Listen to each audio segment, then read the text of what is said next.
C'est quand même étrange que et les manifs anti-vaccins à Nice. D'un seul coup, là, ça me percute. Je repensais à ce que disait tout à l'heure Billard sur les réseaux sociaux, au sujet de l'annulation de son spectacle à cause des anti-vax. C'est étrange. Les gens sont contre le passeport vaccinal à Nice. Contre la surveillance, donc. Alors pourquoi Monsieur Estrosi a fait passer un arrêté municipal pour des caméras à reconnaissance faciale aussi facilement? Pourquoi les gens de Nice ont-ils accepté une caméra aussi intrusive dans la vie sociale des gens et autant de caméras au mètre carré? Déjà, vous n'êtes pas cohérent, hein? Alors, peut-être plus des... Hein? Je dis ça derrière moi. À première vue, et c'est pas la première fois qu'on a des premières vues comme ça, en Israël, à Jérusalem, un médecin aurait découvert 3 traitements contre le Covid. Donc un médicament contre la sclérose en plaques, l'autre contre le cancer et l'autre contre le HIV. On parle de médicaments lourds là. C'est pas des médicaments de gentils, hein. C'est des médicaments quand même qui ont une attaque profonde. Donc il vous faudra, quoi qu'il arrive, une infirmière pour surveiller tout ça, parce que vu les médicaments, il faut quelqu'un qui vous surveille. Il faudra un médecin, il faudra passer par un médecin qui soit capable d'évaluer correctement la dangerosité pour vous. Voilà, ça s'appelle le patient éclairé, donc il faut que vous soyez d'accord pour prendre ce traitement. Et si vous êtes, donc il faut que vous soyez éclairé et d'accord. Et quoi qu'il arrive, il vous faudra une oxygénothérapie.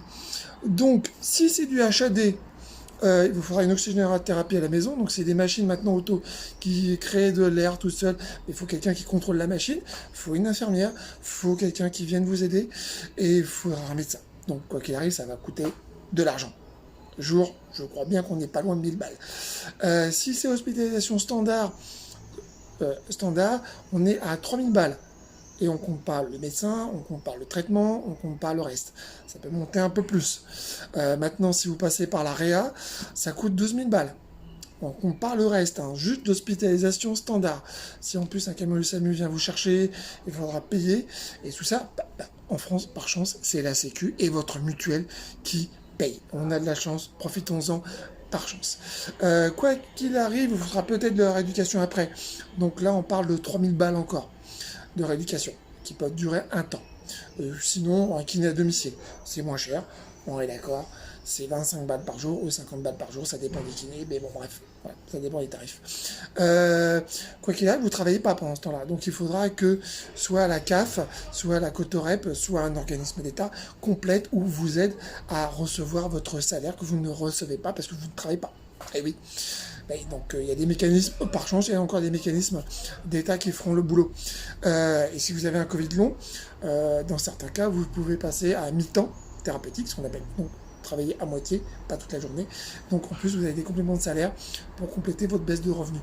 Et si vous ne travaillez pas parce que vous êtes handicapé à cause du Covid, vous avez droit à des aides par chance en France. Donc rappelez-vous une chose, on voit tout ça, qu'on regarde le total, un vaccin coûte moins cher que l'ensemble de tout ça. Rappelez-vous toujours, le préventif coûte moins cher que le curatif. Ne pas vous jeter du haut d'un immeuble vous coûtera moins cher que vous jeter du haut d'un immeuble. C'est pareil. Je prends une figure, mais c'est exactement ça. On est d'accord? Portez-vous bien, soyez heureux, c'est tout. Certains de mes collègues dans les hôpitaux en ont marre. Voilà, je vous le dis. Certains pensent que avec la 4e vague qui risque d'arriver, entre guillemets, faut que ça s'arrête, quoi. On met des gestes barrières, on prévient les gens, on leur dit quoi faire. Et malgré tout, voilà. Donc il y en a qui se disent que mais pourquoi on les rembourse alors? Pourquoi on rembourse leurs soins?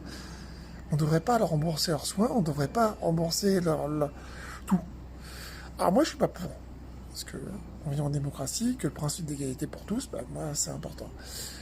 Mais je comprends leur colère. Voilà. Elle est mal placée, on est d'accord, mais je comprends leur colère. Et qu'à un moment donné, voilà, on en a marre.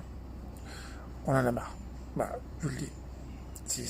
On en aura le pompon de vous entendre parler. Donc, faites quelque chose.